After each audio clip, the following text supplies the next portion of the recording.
What's up, YouTube? I know you've seen the title, and today, you already know, we're going to be talking about these beauties right here. I've been wanting this sneaker right here for a while, and I finally went ahead and pulled the trigger on it and grabbed it. This right here was a must cop for me. Like I said, I've been eyeing this sneaker for a while, and in this video today, we're going to be talking about some quick ways on how to identify if you might be actually dealing with some UA versions or, the authentic pair. Now, me personally, I only rock authentic pairs of the sneakers, so I'm just going to show you some quick little things. Not everything. I'm not going to be going too fully in details. A lot of videos out on YouTube about, how to point out legit checking on some sneakers. I only rock authentics. I'm just going to show you some quick pointers on what you need to look for. All right, let's just jump straight to the actual sneaker itself. But let's just embrace its beauty.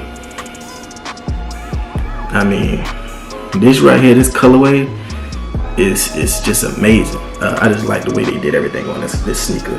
But anyways, so on the actual authentic pair, the actual sneaker itself, it's going to have a more so like a hourglass shape to it, like a lot of the Air Jordan ones. Now, on a lot of the fake pairs that are out there, they tend to be a little bit misaligned, whether they're going to lean a little bit over to the left or right of the actual sneaker. On the official pair, it should come around small, then gets a little wider towards the base of it. The stitching itself, if you actually look at the sneaker itself, the stitching around it on the actual suede part, it's a little bit lighter versus on a lot of the actual UA versions of the actual sneaker. It's going to be a little bit of a darker thread going across it, so just be mindful of that. But also on a lot of the actual UA versions that I've seen, especially in the earlier pairs of the actual sneaker, this suede nubuck material right here on the back, which the material is just perfect. This a lot on the UAs, this was just leather, so you will kind of know also if you're dealing with some UAs if this is still leather. But they have since then actually rectified those issues on a lot of the UAs, so just be mindful of that. A lot of them are coming with this actual suede feel material. And what I mean by that is if you like wipe your finger across it, kind of like those cool grays we was talking about, it'll start to go lighter brown to darker brown, so just be mindful of that. But they have done really good on UA versions of this one, so just be mindful that it might have a similar quality feel or texture to the actual suede part of the actual sneaker itself, so just be mindful of that.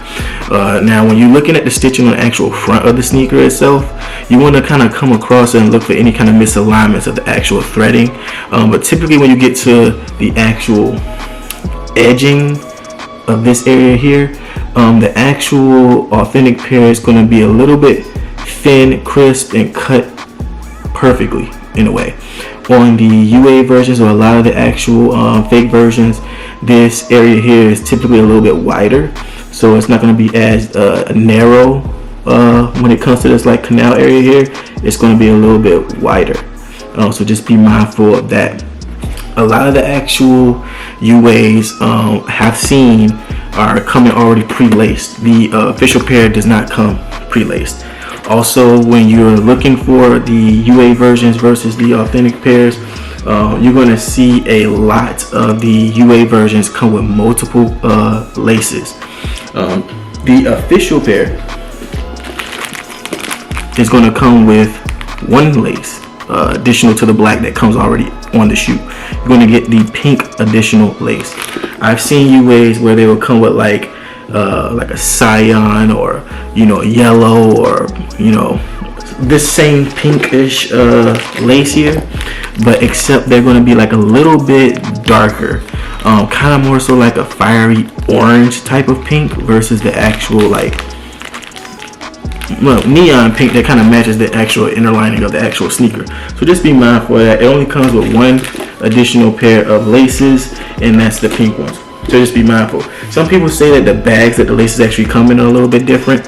I mean, I'm sure in some cases it could be, but the bag, I don't really pay too much attention to that, but it's just minor details like that. Just be mindful of.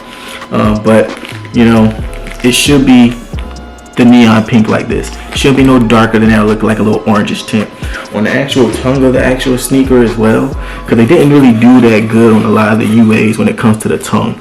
On the actual tongue of the sneaker, well, you're going to see where the stitching comes across. When it gets to this middle area, it's going to get kind of like lined up, like kind of squished together. So if you actually kind of see that right here, it's kind of smushed together where they were stitching it. On a lot of the UAs, you're going to see where they will attempt to try to do that, but it's going to be more spread out or loosely threaded around this area here. So just be mindful when you're looking for that as well.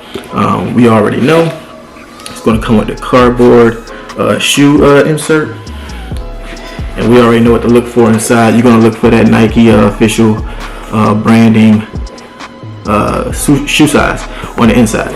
Now the fake ones typically are going to have like a circle. It's going to say like the shoe size or a box. It won't say that official one from Nike, and if it does show that official one from Nike, typically it's like a bigger one. So let's just be mindful of that as well. Okay. On the back of the sneaker, typically it's going to be a misalignment right here in the stitching. So just be mindful of that, where the actual brown little texture here, the little lining, is starting to kind of mesh over into like the little blue area right here. So just be mindful of that. Just something small, minor. I've noticed it on some, like I said, on this particular sneaker, they actually did really good fixing a lot of the errors that initially came out on those early releases of the actual sneaker itself. So they actually did really good, but just a few tips to just be mindful of. Okay. One thing also, you might want to actually invest in like a black light, or to actually check and see if there's any kind of glue splats or anything like that on the actual sneakers. That actually comes in handy. But let's just jump straight into the box. Of course, you're gonna have the quality box. It's not gonna be like a easily indented or like cheap box. We know the quality we're going to get from Nike, and they're usually sturdy boxes, so they're fairly hard to actually dent unless you're applying some real pressure to it. So typically if you get a box that's really beat up and things of that nature, I mean, it's a strong possibility that someone was just beating up on the actual box itself, or it could have been just a fake box, because they usually are very, very strong boxes in the quality. Also, when you jump into the box, we already know what to look for. We're going to look for the quality check sticker. We're going to see the green quality check sticker like on most Jordans or retros. And additionally, if there are UA versions, you're going to see some additional sticker, some form of like circle sticker or some sticker with Asian writing, typically in the center of the actual box itself. So just be mindful of that as well. This is the only one that you're going to see on this particular sneaker, as most retro Jordans anyways. But aside from that, also, if you have a black light, shine that black light across the actual boxes themselves. Typically it's going to expose some form of Asian writing on the actual box, so you can kind of know if you're dealing with some UA versions or not as well, but they're getting better at trying to cover these type of things up. But hey, I don't hate against anyone who want to rock UAs. Me typically, I just don't rock UAs. But hey, if you don't want to spend retail or go pay resale price, because these prices are getting ridiculous out nowadays, then hey, if you could go across the water and get it for cheaper, then hey, by all means, do what you want to do. Me, I want the official pair, and yeah, it's just me personally. It's my personal opinion. I just can't rock UAs, but I don't know. That's just me. But the sneaker itself, my personal opinion, this is definitely a must grab for any sneakerhead or any sneaker collection. These Tokyo Biohacks is a must get, and I am very excited that I finally pulled the trigger and went ahead and grabbed these. I did pay a little bit of resale, but it wasn't too much, so I'm pretty satisfied with this. So Tokyo Biohacks Jordan 1s, what do y'all think about it? Comment down below. Tell me how y'all feel about the actual sneaker itself, and what sneaker y'all looking towards going into 2022. Me personally, I'm still trying to get my hands on the patent bred Jordan 1s that just recently released in December.